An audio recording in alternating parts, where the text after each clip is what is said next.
भोलेनाथ जी पार्वती जी से कह रहे हैं कि हे पार्वती, सोई सर्वज्ञ गुणी सोई ज्ञाता, सोई महिमंडित पंडित दाता, धर्म परायण सोई कुल त्राता, राम चरण जाकर मन राता। वही सर्वज्ञ है, वही गुणी है, वही ज्ञानी है, वही पंडित है, वही दानी है, वही कुल का रक्षक है, वही धर्मपरायण है, जो प्रभु श्री राम जी के चरणों में प्रीति रखता।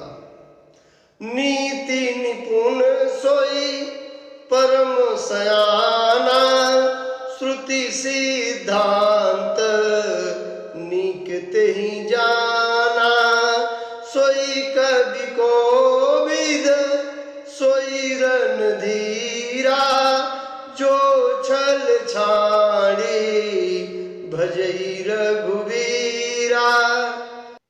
वही नीति निपुण है, वही परम चतुर है, वही श्रुतियों के सिद्धांत को अच्छी तरीके से जानने वाला है, वही कवि है, वही कोविद है, वही रणधीर है। रणधीर शब्द जब आ रहा है तो रणधीर शब्द का प्रयोग युद्ध भूमि में जो व्यक्ति धैर्य पूर्वक डटा रहता है उसके लिए किया जाता है। और यहाँ पर रणधीर शब्द का प्रयोग किया गया है तो क्यों? हर व्यक्ति अपनी दिनचर्या में नित्य प्रति विपरीत परिस्थितियों का सामना करता है, और विपरीत परिस्थितियों से सामना करते हुए जो वह संघर्ष करता है वही युद्ध है। और यह संसार प्रत्येक मनुष्य के लिए युद्ध भूमि से कम नहीं है। अपने घर में रहते हुए, अपने समाज में रहते हुए, अपने कार्यस्थल पर रहते हुए व्यक्ति निरंतर युद्ध की जैसी ही स्थिति में रहता है। वही रणधीर है जो प्रभु श्री राम जी का भजन छल छोड़ करके करता है। कंडीशनल है, बिना शर्त नहीं है। आप खूब राम जी का भजन करिए, छल कपट ईर्षा द्वेष करते रहिए, बिल्कुल कोई काम नहीं आएगा। और जितने लोग अपने को राम भक्त होने का दावा करते हैं, वे प्रभु श्री राम जी से कभी अगर मुलाकात हो जाएगी तब उन्हें समझ में आ जाएगा। जो लोग छल कपट रखे हुए हैं कालनेमी की तरीके से और श्री राम जी का भजन कर रहे हैं, तो उनकी स्थिति कालनेमी जैसी ही होनी है। वह कथा सब जानते हैं। धन्य देश सो जहाँ सुर सारी, धन्य नारी पति व्रत अनुसारे। वह देश धन्य है जहाँ पर गंगा मैया बहती, और वह स्त्री धन्य है जो पतिव्रत धर्म का अनुसरण करती है। पतिव्रत धर्म क्या होता है? भारतीय समाज में किसी स्त्री को बताने की जरूरत नहीं। प्रत्येक स्त्री यह जानती है कि पतिव्रत धर्म क्या है। और मैं दावे के साथ कह सकता हूं कि हमारी माताएं, बहनें, बेटियां सब पतिव्रत धर्म का अनुसरण करती हैं। जो यदा कदा अपवाद स्वरूप कहीं ऐसी घटनाएं मिल जाए जो पतिव्रत धर्म का अनुसरण न कर रही हो, तो उसे अपवाद स्वरूप निक्षेपित ही रखना चाहिए, उसे छुपा करके ही रखना चाहिए, उसे समाज में आने नहीं देना चाहिए, न उसकी चर्चा होनी चाहिए। क्योंकि यदि उसकी चर्चा होगी तो उससे यह प्रदूषण, यह गंदगी बढ़ेगी ही, कम नहीं। इसलिए मेरा यह अनुरोध होगा कि लोग इस विषय पर बहुत सतर्क रहें और प्रत्येक पुरुष, प्रत्येक स्त्री अपने धर्म का पालन करें। इसी में समाज की भलाई है, हम सब की भलाई। कि धन्य स्वरूप नीति जो करई, धन्य स्वद्विज निज धर्म न टरई। वह राजा धन्य है जो नीतियों का पालन करता है। बहुत बड़ी बात कही जा रही है और यह बात राजतंत्र के लिए कही जा रही है, जहां पर राजा अपने पिता से राज्य प्राप्त करता था या उस राजा को परास्त करके कोई राज्य प्राप्त करता था युद्ध में। आज राज्य प्राप्त करने की प्रक्रिया लोकतांत्रिक है और लोकतांत्रिक प्रक्रिया से चुना गया राजा यदि नीति का पालन नहीं करेगा तो बहुत ज्यादा कष्ट की जरूरत नहीं है। उसे यह जनता हटा देगी। वह द्विज, वह ब्राह्मण धन्य है जो अपने धर्म से नहीं हटता। ब्राह्मण का धर्म क्या है सब जानते हैं और विशेषतया ब्राह्मण लोग तो जानते ही हैं, और नहीं जानते हैं तो उन्हें अपने आप को ब्राह्मण नहीं कहना चाहिए। सो धन धन्य प्रथम गति जाकी, धन्य पुण्य रत मति सोई पाकी। पहली गति दान को कहा गया। जो धन दान के लिए उपयोग किया जाए वह धन की श्रेष्ठ उपयोगिता है, ऐसा शास्त्रों में वर्णित है। मैं दान शब्द पर इतना ही कहना चाहूंगा कि आपका दान किसी भूखे लाचार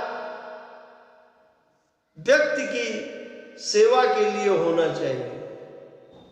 यदि आप किसी मठ को, किसी महंत को, किसी बड़े कथावाचक को दान दे रहे हैं तो वह दान मैं समझता हूं दान नहीं, क्योंकि उस दान का कोई बहुत सदुपयोग नहीं होने वाला है। मठ में और वृद्धि हो जाएगी, कथावाचक महोदय और ज्यादा अधिक सुख सुविधा का उपभोग करने लगेंगे। धन का जो दान करना है वह दान उस व्यक्ति के पीछे किया जाए जो व्यक्ति भूखा हो, भोजन करा दिया जाए। व्यक्ति के पास वस्त्र नहीं है, वस्त्र दे दिया जाए, उसको जूते चप्पल जो भी किसी व्यक्ति के जीवन को जीने में सहायता उत्पन्न हो जाए। कोई छात्र है जो शिक्षा प्राप्त करने में धन की वजह से अक्षम हो रहा है, उस छात्र को धन दे करके उसकी व्यवस्था की जाए कि वह अच्छी तरीके से पढ़ सके। मैं ऐसे दान को ही श्रेष्ठ मानता हूं और मेरी समझ से जो भी लोग धर्म को, अध्यात्म को अच्छी तरीके से समझने का प्रयत्न करेंगे वे हमारी बात से अवश्य सहमत होंगे। वह बुद्धि धन्य है जो परिपक्व है और पुण्य कार्य में लगी है। पुण्य कार्य भी वही है मैंने जो पहले कहा। धन्य घरी सोई जब सत्संगा, धन्य जन्म द्विज भगति अभंगा। वह समय खंड, वह काल खंड धन्य है जिसमें सत्संग हो जाए। फिर मैं कहूंगा, सत्संग से मतलब कथा पंडाल में बैठ करके प्रवचन सुनने से कदापि नहीं। सत्संग का मतलब है प्रभु के बारे में सुनने की इच्छा रखने वाला, सुनाने के लिए इच्छुक लोगों के बीच जो आपसी संवाद हो, उसे सत्संग कहते हैं। हमारे सनातन धर्म में कई जगहों पर अनेकानेक ऋषियों महात्माओं के आपसी संवाद का उदाहरण मिलता है। वह सत्संग है, वह जन्म धन्य है जिसमें ब्राह्मण में अखंड भक्ति हो। सो कुल धन्य उमा सुनो, जगत पूज्य सुपुनी, श्री रघुवीर परायण, श्री रघुवीर परायण, जय नर उपज बिनी। हे उमा सुनो, वह कुल धन्य है, वह कुल पूरे संसार के लिए पूजनीय है जिस कुल में श्री राम जी के चरणों में प्रीति रखने वाला मनुष्य उत्पन्न हो।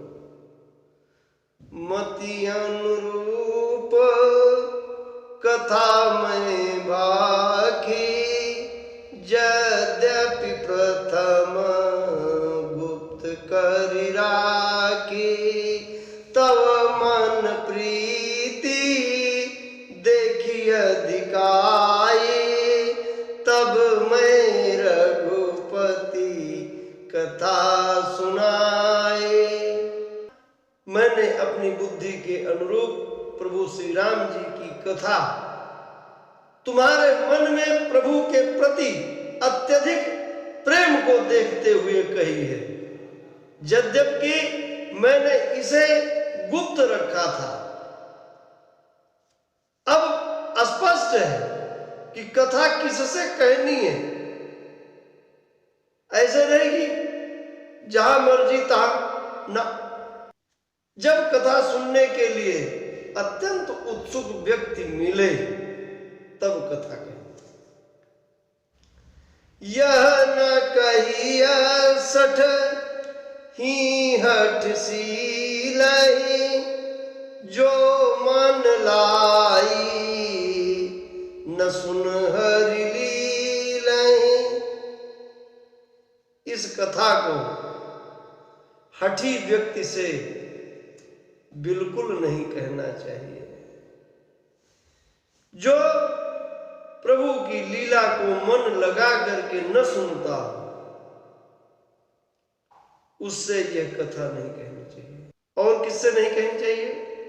कहिया न लोभी क्रोधी कामी, जो न भजहि सच राचर राम।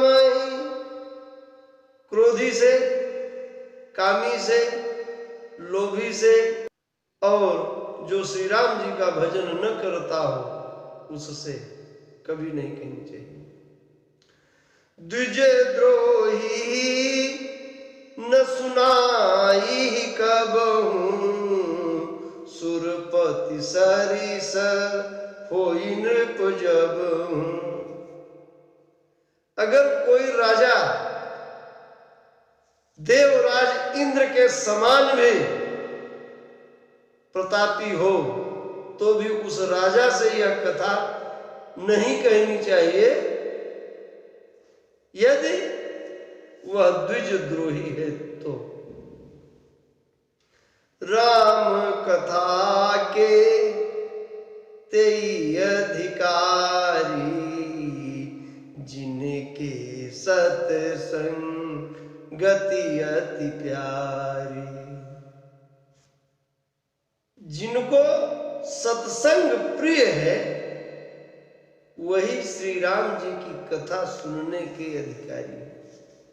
गुरु पद प्रीति नीति रत जेई, द्विज सेवक अधिकारी ते। कौन कौन कथा सुनने के अधिकारी? कि जो गुरु के चरणों में प्रीति रखता हो, नीति का पालन करता हो, द्विज का सेवक हो, ता कहाँ यह विशेष सुखदाई, जाहि प्राण प्रिय श्री रघुराई।